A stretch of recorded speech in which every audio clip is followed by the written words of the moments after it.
Amis téléspectateurs, bonjour. Vous êtes sur le plateau de l'Afrique demain. Demain l'Afrique aujourd'hui. Nous allons aborder un sujet important, un sujet sur ce qui est utilisé comme arme de guerre.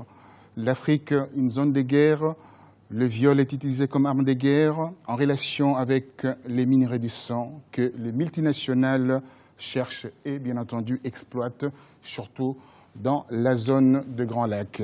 Pour en débattre, nous avons deux candidats qui viennent de loin. À ma droite, Madame, Son Excellence, Madame Justine Poyo Kassavoubou. Vous êtes ministre résident, ambassadeur honoraire à Bruxelles, Belgique. Vous venez de la Belgique. Donc on voit d'ailleurs, vous avez paré sur votre tête le drapeau belge, il me semble bien. C'est tout à fait involontaire. C'est tout à fait involontaire.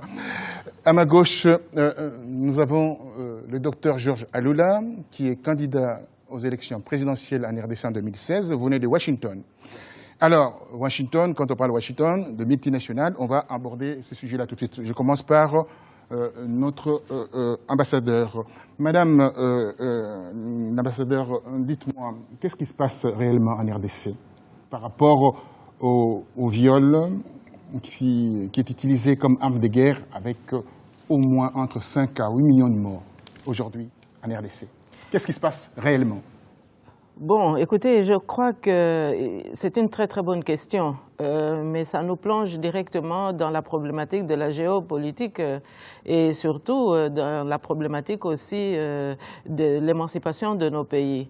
Lorsque vous dites que l'Afrique et particulièrement la RDC, zone de guerre, observons tout d'abord qu'en Afrique et encore moins en RDC, on fabrique des armes. Donc les armes viennent bien des pays développés, donc la communauté internationale est directement impliquée. Alors ces guerres que nous n'avons jamais souhaitées, il faut tout de même constater que ça s'appuie sur effectivement la richesse de nos contrées.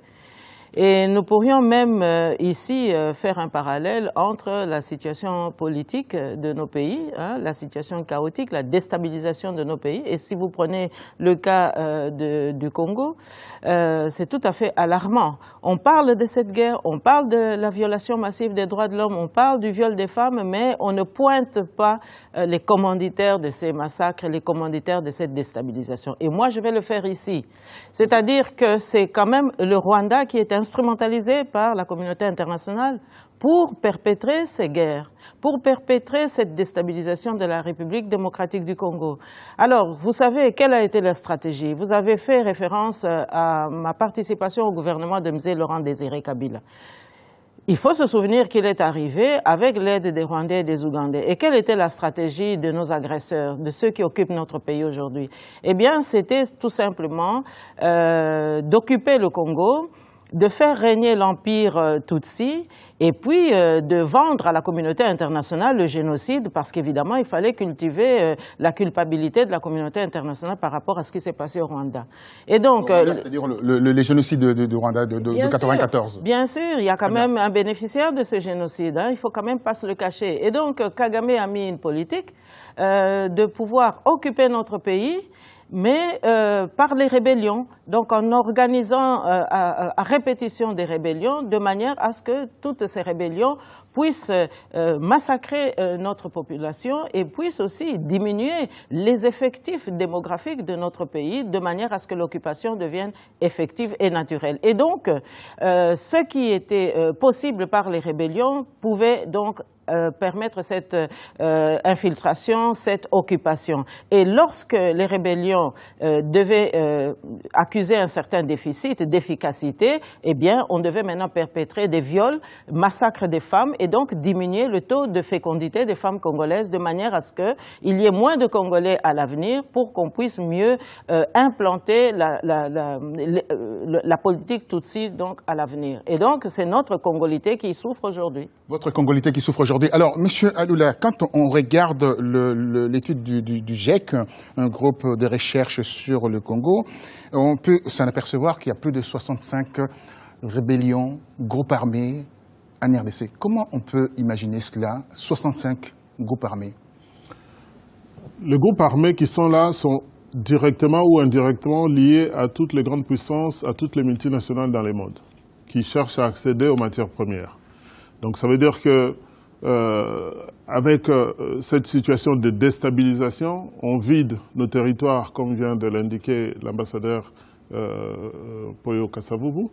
On vide nos territoires, on remplace dans ces territoires, là où les maisons ne sont pas brûlées totalement par la population Tutsi ou des populations rwandaises, qui fait qu'avec ces troubles, on vide les endroits pour pouvoir faire de l'exploitation minière, envoyer les ressources comme le coltan sur le marché à travers Kigali et Kampala, ce qui fait qu'aujourd'hui, le coltan qui est distribué sur la terre entière sort de la RDC pratiquement gratuitement pour ces multinationales qui font des intérêts. Comme on peut le... téléphone? Je montre ce téléphone parce que ça représente le sang congolais, le sang du peuple congolais, près de 12 millions de morts. Les chiffres, ce que le Congo est en train de vivre, c'est un génocide. Avec toutes les tueries que nous sommes en train de vivre en RDC, c'est un véritable génocide. Le président de la République démocratique du Congo, Joseph Kabila, n'a fait aucune mention de ces génocides, alors que Paul Kagame, avec 800 000 morts, a fait un grand marché à travers la terre entière. Son fonds de commerce. Son fonds de commerce. Et nous, 12 millions de morts, c'est pour ça que je montre ce téléphone pour dire qu'avec plus de 6 à 7 milliards de téléphones, et aujourd'hui, on ne va pas s'arrêter au téléphone portable. Dans nos véhicules, les GPS, tout ça, c'est à partir du sous-sol congolais. Donc les enjeux économiques sont très importants et la RDC, ses poumons de l'économie mondiale avec ses ressources naturelles comme l'uranium, entre autres, qui peut déstabiliser la terre entière. Et la réserve d'or de 23 000 milliards de réserves d'or. Potentiellement. Non, l'or, c'est connu, on sait. On a dit la réserve est de 23 000 milliards parce que c'est... Potentiellement, c'est une étude anglaise d'ailleurs. C'est connu. Oui. On connaît où ça se trouve. Les gens, ils n'ont pas lancé les chiffres en l'air. C'est basé sur des analyses et des études géospatiales qui permettent de définir ces volumes. Alors, vous avez des outils aujourd'hui en RDC, un outil, le rapport mapping de 2010, octobre 2010. Ces rapports vous permettent aujourd'hui de saisir de grandes instances afin que les commanditaires soient poursuivis, multinationales et les pays voisins. Comment on peut imaginer cela ? Madame, mais on peut imaginer cela tout simplement si justement ces multinationales qui quand même sont localisées dans des pays bien identifiés sont quand même un peu remises en ordre. 85 multinationales qui opèrent en RDC. Oui, c'est vrai. Et alors, moi, je pense que, justement, l'impunité, c'est parce que c'est finalement de cela qu'il s'agit. Ça ne doit pas simplement concerner les dictateurs en Afrique, mais ça doit aussi concerner la fin de l'impunité, plus exactement. Ça doit aussi concerner ceux qui viennent déstabiliser nos pays. Alors, évidemment, comment est-ce qu'on peut y parvenir? Mais d'abord, par la recherche... L'outil que vous avez, vous êtes ambassadeur, vous êtes diplomate. Par définition, quand vous avez un rapport, vous savez décrypter ce rapport. Pas comme tout le monde d'ailleurs, avec des termes assez techniques. Comment vous laissez de côté ces rapports qui peut aujourd'hui vous servir? Mais non, on ne laisse pas ces rapports de côté. Il faut tout de même, il ne faut pas mettre la charrue avant les bœufs. Il faut observer que systématiquement, lorsque les Congolais s'organisent, et c'est le cas depuis ces 10 dernières années, lorsque les Congolais s'organisent pour essayer de mettre de l'ordre dans leur pays, pour qu'il y ait des élections démocratiques, parce que c'est parfois aussi la voie par laquelle on peut réhabiliter les choses, pour qu'on puisse remettre un petit peu d'éthique dans la gestion des affaires de l'État, eh bien, vous avez tout de suite une interférence extérieure qui vient déstabiliser ce jeu. Il suffit de regarder ce qui se passe aujourd'hui. Nous voudrions bien mettre au pilori ceux qui sont commanditaires de cela pour qu'ils puissent se conformer au code des investissements, pour qu'ils puissent se conformer à la transparence. Mais alors, pardonnez-moi, nous allons suivre un petit reportage qui nous montre en fait une planimétrie, l'image de ce qui se passe réellement dans l'Est de l'Afrique, de la RDC et surtout l'Afrique subsaharienne. Suivez ces reportages. Depuis des années, les régions pétrolifères en Afrique sont le théâtre de multiples affrontements armés entre les habitants, les groupes rebelles, l'armée et la police, qui ont fait de nombreuses victimes et perturbé à plusieurs reprises les principaux secteurs d'exportation de ce continent, au profit de multinationales européennes ou américaines, ayant soif des richesses minières que possède le continent africain, trop souvent au détriment des peuples, ethniques ou habitants locaux. Mais pourquoi avons-nous besoin de ces richesses minières? Un exemple concret, le Congo. Le sous-sol congolais est riche en cobalt, matière indispensable dans l'industrie de l'électronique, la fabrication des téléphones portables ou autres ordinateurs. Aujourd'hui, il n'est plus possible de cacher à la communauté internationale le mécontentement de la population et des nouvelles générations d'Africains face à la pauvreté, à la pollution et à des mesures de sécurité musclées, ayant pour seul et unique but de plier les richesses de ce continent pour le développement économique et industriel de l'Europe et des USA.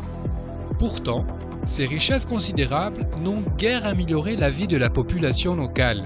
Bon nombre de ses habitants de la région estiment que les pouvoirs publics, l'armée et les compagnies pétrolières étrangères ne font quasiment rien pour remédier à la situation.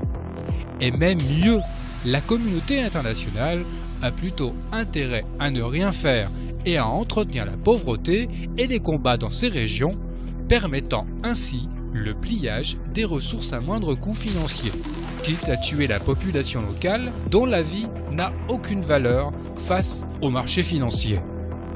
Pour parvenir à la paix et au développement sur le continent, les Africains et leurs partenaires internationaux s'efforcent de plus en plus de rompre le lien qui existe entre conflits et richesses naturelles, en suscitant des convoitises ou en finançant des opérations militaires. Les ressources naturelles ont joué un rôle négatif dans plusieurs des guerres les plus sanglantes en Afrique. Il est difficile de réglementer l'activité minière, l'exploitation des forêts et autres industries extractives, souvent sous contrôle de groupes rebelles armés ou de mafias locales. D'après une étude effectuée en 2014 à l'Université de Québec, à Montréal, par un groupe de recherche sur l'industrie minière africaine, les politiques d'austérité économique recommandées par le FMI et la Banque mondiale pendant les années 1980 à 1990 ont généralement affaibli la capacité de nombreux États africains. Bien que ces politiques aient été en partie modifiées en vue de consolider les institutions publiques, les récentes réformes des réglementations de l'industrie minière et des investissements en Afrique ont octroyé aux sociétés minières des avantages qui ont eu tendance à favoriser la réduction de l'assiette fiscale des États, ainsi que de ses capacités de surveillance et d'application de réglementation, et, par conséquent, de sa légitimité et de sa souveraineté. Pour preuve, les anciennes colonies françaises, malgré leur indépendance, sont contrôlées indirectement par l'Élysée. Et c'est le gouvernement français qui choisit les présidents qu'il souhaite mettre en place dans ces anciennes colonies afin de protéger les intérêts de la France et de ses multinationales, justifiant la présence de l'armée française officiellement pour combattre le terroriste, mais aussi et surtout défendre les intérêts économiques de l'Élysée. Les jeunes générations d'Africains ont bien compris le potentiel de la richesse de leur territoire et souhaitent récupérer cette manne financière. Mais face à cette révolte naissante, la France, l'Union européenne et l'OTAN déclenchent des conflits entre ethniques pour protéger leurs intérêts.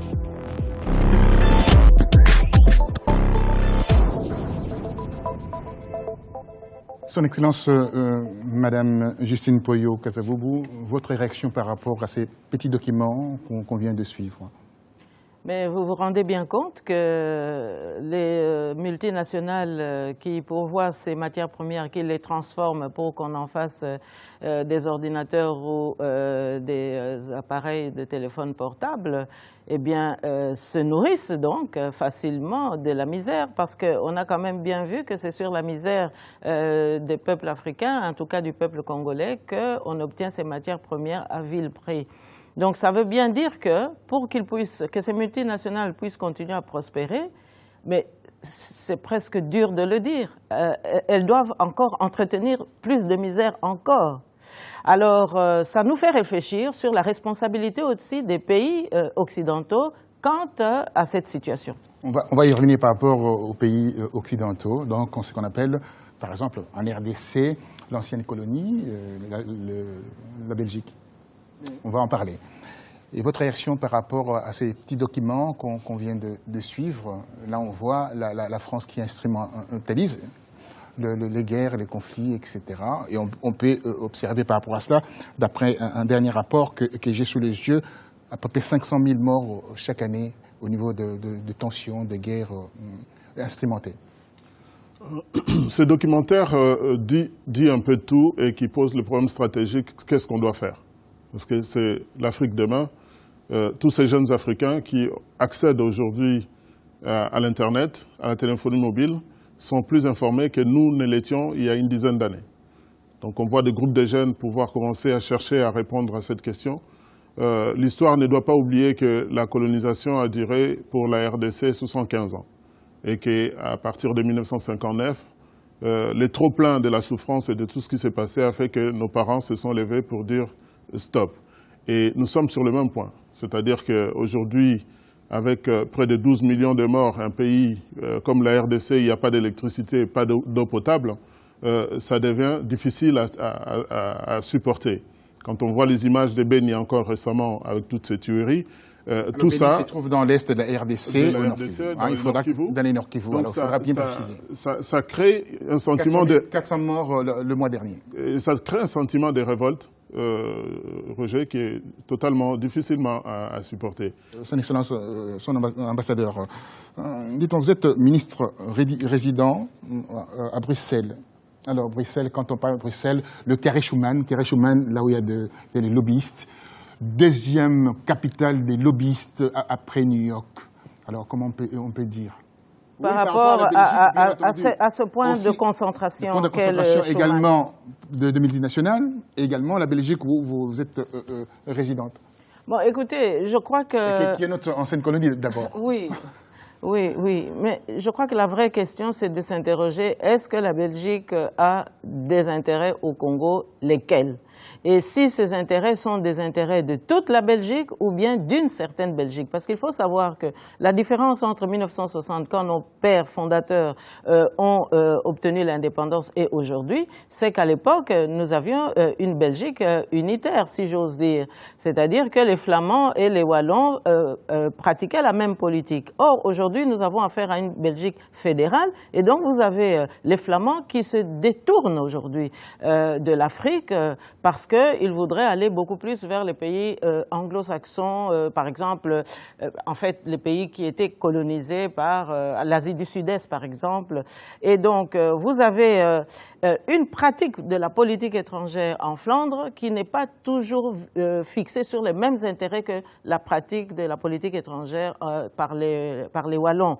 Et donc, ça nous donne une incidence sur ce que nous vivons en RDC. Alors, quels sont ces intérêts qui pourraient concerner toute la Belgique? Quand on voit que des entreprises comme la Gécamine sont en déliquescence et ces entreprises faisaient qui est morcelé aujourd'hui. Voilà, et qui faisaient les beaux jours des sites de Hoboken près d'Anvers. Alors on peut se demander quels sont vraiment les intérêts que la Belgique défend encore aujourd'hui. Parce que, politiquement parlant, il y a encore une certaine Belgique qui s'intéresse à la politique du Congo, pas simplement aux intérêts économiques. Laquelle Belgique?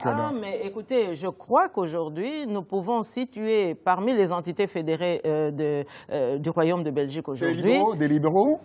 En tous les cas, c'est la coalition aujourd'hui au pouvoir, et c'est une coalition libérale socialiste qui différencie de l'époque précédente où nous avions une coalition sociale chrétienne socialiste et qui était beaucoup plus portée vers le changement démocratique en République démocratique du Congo. Or, aujourd'hui, on tend à constater que les problèmes du Congo sont perçus et sont encore, je dirais, sujets à préoccupation par rapport à la manière dont cette coalition s'occupe du Congo. Et donc, moi, je crois que le vrai problème, c'est de se poser la question si tous les Belges défendent les mêmes intérêts ou si c'est un groupe de Belges qui défendent leurs intérêts, mais qui profitent de l'État belge pour pouvoir les défendre. C'est là, je crois, que se situe le nœud du problème.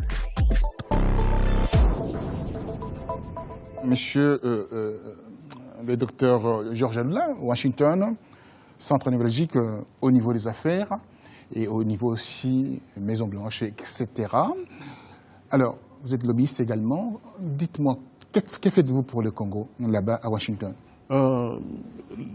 Quand j'ai parcouru les États-Unis, 2, 3, 4 rencontres en 2006, dans 2005, dans le cadre de ma campagne pour la présidentielle de 2006, je me suis rendu compte que j'ai parlé au mur quand je parlais de la RDC. C'était un inconnu. Donc, ce qui m'a poussé après à écrire ce livre en anglais, les génocides économiques ignorés en République démocratique du Congo, on utilise le sexe comme arme de guerre.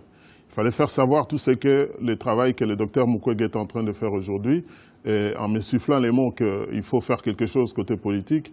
Donc j'ai pris ça, j'ai traduit ça dans les livres et j'ai même forcé les Nations Unies à publier le rapport mapping parce que je les ai intégrés de 2010, que je les ai intégrés dans mon livre qui est sorti en 2009. Alors, le problème, c'est la solution, elle est économique. Comment on peut ignorer la RDC à partir du moment que George Bush avait des intérêts, Clinton avait des intérêts, avec American Fried en RDC, dans l'est de la RDC, où on pompait, entre guillemets, passez-moi l'expression, le minerai de la RDC? La réponse est dans les silences observés dans le monde entier lorsque 12 millions de Congolais meurent, lorsque dans la capitale où il y a eu les combats à Ali Foreman en 1974, on avait l'électricité, sinon on n'aurait jamais fait les combats à Ali Foreman à Kinshasa. Aujourd'hui, à Kinshasa, il n'y a pas d'eau potable, il n'y a pas d'électricité. Donc ce silence-là qui nous est imposé, ou à la limite le fait de pouvoir nous tourner la tête sur toutes les catastrophes que nous avons décrites dans cette émission, il fallait parler en anglais, faire comprendre notre message à nos interlocuteurs américains et de la communauté internationale. Et votre solution pour passer la parole à son Excellence, Madame l'ambassadeur? La solution que nous avons proposée, elle est économique. On leur a dit, voilà, là où nous voulons amener le Congo demain, l'Afrique demain. On a dit, sur le plan économique, on industrialise toute la production minière du Congo, on sécurise le nucléaire congolais à partir de la RDC et on fait venir les partenaires par domaine pour pouvoir investir dans l'industrie automobile, l'électricité, dans nos pétroles, dans nos industries minières, tout ça en passant par la sécurisation du pays, l'éducation nationale, la santé. Donc il faut remettre le programme social que nous... Tout un programme social, puisqu'il faut reconstituer nos familles. Donc nous avons présenté ce programme qui a été validé par le département du Trésor et je pense que pour l'Afrique de demain, la RDC, au cœur de l'Afrique, sera le départ du boom économique que l'Afrique attend. Et ça intéresse nos partenaires américains ou du marché économique mondial. Alors, 2 minutes pour partir. Kabila, 14 ans, le président de la République de la RDC, 14 ans au pouvoir. Il y a le silence assourdissant de ces présidents. Comment il y a une complicité, il y a un compromis avec la communauté internationale par rapport à ce qui se passe dans l'est de la RDC? Mais il y a certainement des complicités parce que tout le monde n'est pas propre non plus au sein de la communauté internationale. Ça, il faut quand même se le dire. Parce que l'article 64 dont les Congolais doivent se servir aujourd'hui pour obtenir plus de vérité, plus de droit, plus de justice, ça passe aussi par plus de transparence. Donc il faut quand même qu'on puisse un peu diagnostiquer quels sont ces intérêts qui doivent chaque fois occulter la volonté du peuple congolais lorsque ce peuple veut se déterminer. Et moi, je dis que par rapport à ce que M. Aloula vient de dire ici, sur le programme du développement économique de notre pays, nous sommes tout à fait en phase. Mais il y a une menace qui pèse sur cette espérance. Il y a une menace. Parce qu'aujourd'hui, Kagame, qui est vraiment notre occupant vraiment terrible en Afrique centrale, lui, il escompte sur une victoire de Mme Clinton aux élections américaines. Parce qu'à ce moment-là, ça voudra dire que ses amitiés avec Clinton vont de nouveau redonner cette politique néfaste que nous avons subie dans notre pays. Merci infiniment. Merci d'avoir assisté à cette émission ô combien importante concernant les implications de multinationales dans des conflits armés dans l'Afrique subsaharienne, particulièrement en RDC. Ce que nous pourrions conseiller aux Congolais, de s'appuyer sur des rapports qui existent, afin de faire valoir leurs droits. Je vous dis merci, à très bientôt. Merci, au revoir. Merci Roger Bongos, merci à Presse TV. Merci à vous.